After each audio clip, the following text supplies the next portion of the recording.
change is required in order to recover, because you won't be the same person when you come out of this. You won't be the same person who got sick. And that's a good thing, because you're going to be the 2.0 version of yourself. And you learn to embrace a new way of thinking and living as a part of not only recovering, but staying recovered.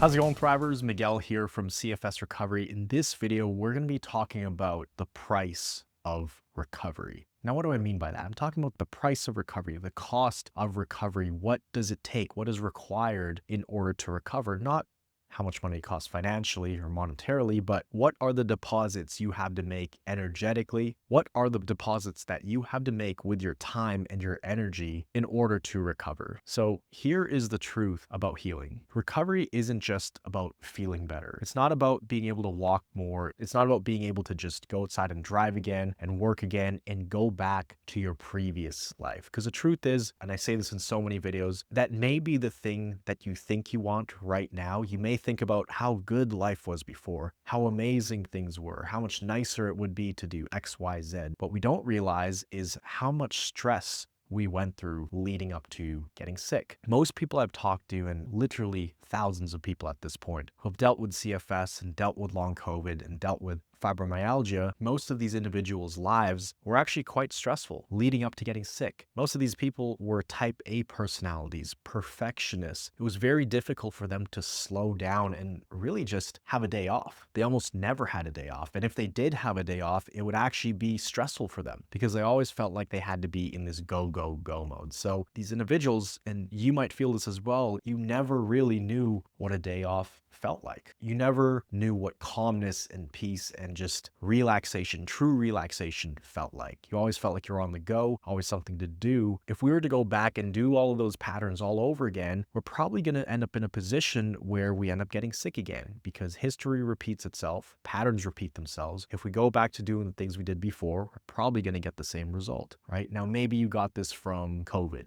Maybe you had a very stressful situation in life, with a family member or a big life change that triggered some of this illness. If you actually look back, there were signs leading up to this. It wasn't just one thing. Typically, we see people just right below their threshold, and there was something that caused them to go over their threshold, which triggered their nervous system into being stuck in this fight or flight or survival mode. Now, if this is the first time you're hearing about the stress threshold, I really encourage you to watch this video right up here, because that's going to help explain what I mean by you've gone beyond your stress threshold. But going back to the price of recovery, the truth about healing is recovery isn't just about feeling better. It's about who you have to become to get there. And a part of moving forward after staying stuck for so long, and this is a very difficult thing to do, is you have to admit that you were probably wrong about a lot of different things. You might have to let go of old beliefs about your illness. You might have to admit that you were fully convinced that this supplement, this treatment, this drug, this medication was going to be the thing that solved it. So it feels like there's a lot of failure, and we just have to accept that, okay, it wasn't failure, but I thought I was doing what was best, but it didn't work. So perhaps I was looking at it the wrong way. You have to admit that what you thought wasn't actually what reality didn't actually end up being the solution. So this isn't failure, it's growth. And in a way, you have to accept that in order to come out of this, there are going to be things about yourself that you have to change, which means there are going to be certain aspects of you that you have to let go of. Now, I'm not saying you need to become a completely different person. The way I thought about it was this person, this Miguel on the inside, who I was, how I did things, how I thought, this person helped me achieve so many things in life. This is who I am, right? This is the person that helped me get straight A's in school. It helped me become team captain of the football team, of the wrestling team, helped me become one of the top personal trainers in the entire company out of 300 personal trainers. These personality traits helped me achieve all of these awards, and it got me a lot of recognition, and I thrived off of recognition. So to admit that I had to let go of that person, it was like a part of me was dying, and I didn't want to let go of that. And what I realized was you don't have to completely let go of this identity, of these ways of doing things. You just have to learn how to control it to your benefit. You have to learn to master how to use these things. Similar to, for example, ADD or ADHD.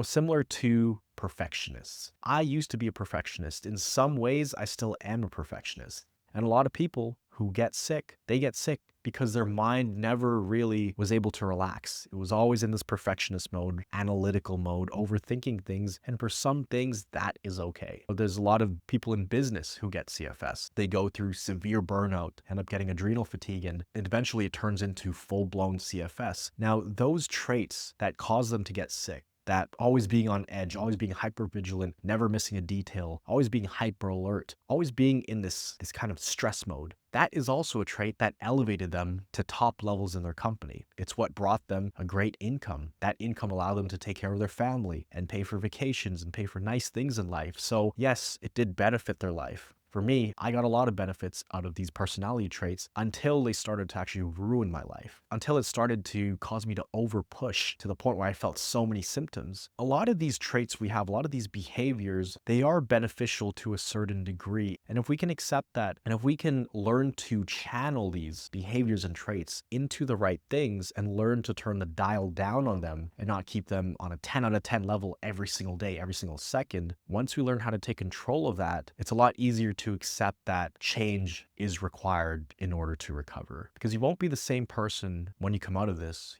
You won't be the same person who got sick. And that's a good thing because you're going to be the 2.0 version of yourself. And you learn to embrace a new way of thinking and living as a part of not only recovering, but staying recovered. The price of recovery is people not understanding what you're going through. It's staying consistent even when you don't see results immediately. It's believing in yourself, having faith that you will pull through this, being able to visualize the future and see a future beyond the current reality, but also not getting lost in the future and not getting lost in the past, but learning the skill of staying present so you can focus on responding well to symptoms right now in the moment. Because responding well to symptoms is really the golden rule in recovery. Because if you can do that one thing right, if you can just respond well to symptoms, you can beat this thing. And I can talk for hours about why responding well to symptoms is the golden rule of recovery. I have a video up here that talks about it in depth if you want to go watch that. But if you can respond well to symptoms and you can accept the fact that you will be a different person,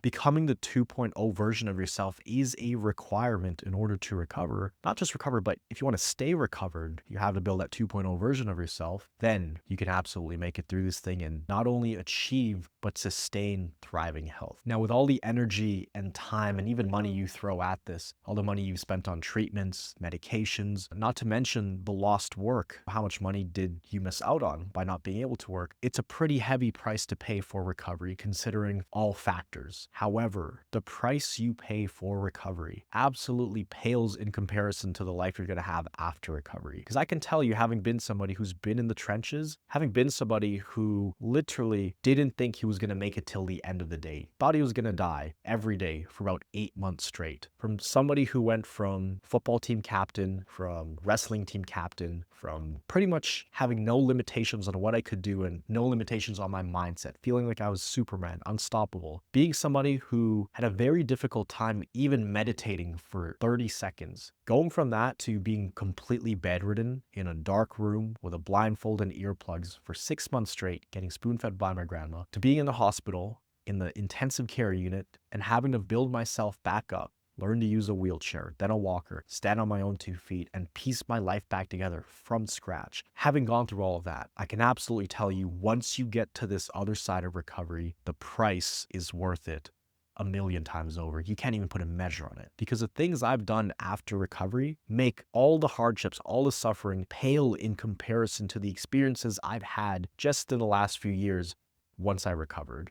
And I've done things that I never thought I'd be able to do again, that I didn't think I'd do in this lifetime. Things like travel to certain places, meet amazing people, eat amazing food, be able to watch the sunrise whenever I want, be able to watch the sunset, be able to just breathe fresh air and go for a run, having full confidence in my body, being able to eat whatever I want, to go to a restaurant and pick anything off the menu, knowing that my body is going to be okay. Really just live without limitations. Now, obviously, there are limitations. I can't fly, but you know what I mean. I don't have to walk through life wondering if I'm ever going to get this again. And I can walk through life knowing that I made it.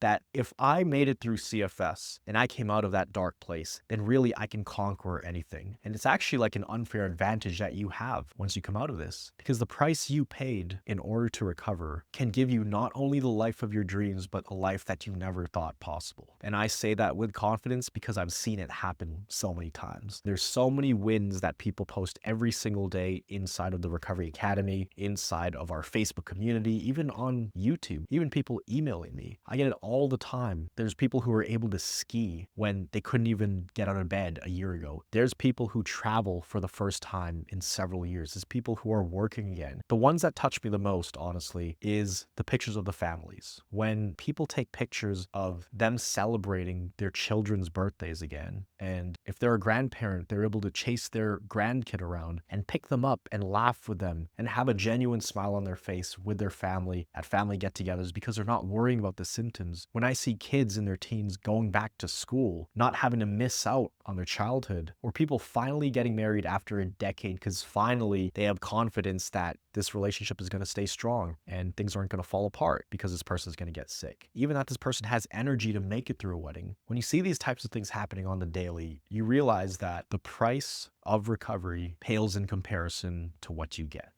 Pales in comparison to the life that you unlock. So I hope this inspires you. I hope this gives you inspiration to keep on going and helps you just look at things from a different perspective, because I know it's difficult. I know it's hard. I know it's not always easy to respond to the symptoms. And sometimes it feels like you're running in circles. Sometimes you think, all this hard work, is it really worth it? Is it all going to pay off in the end? And I can tell you, if you stick with it, as long as you don't give up, as long as you've had all your tests and scans done and the doctors haven't found anything that explains your level of symptoms, you can absolutely get your life back and then some. So I hope you enjoyed this video. If you did, comment down below what was your biggest takeaway. And if you did want some extra help and support on your recovery journey, just click the link down below. You can join the Recovery Foundation's masterclass. It's completely do-it-yourself. We walk you through the basic principles of recovery. You can apply to work directly with our team, where we're going to help you recover using data-driven metrics. We'll come up with personalized plans for you. We'll be able to message back and forth, and you'll work very closely with our team to ensure that you get to thriving health in the quickest, easiest, safest way possible. Always remember that you are a thriver, and you are just one mind shift away from living a life with thriving health.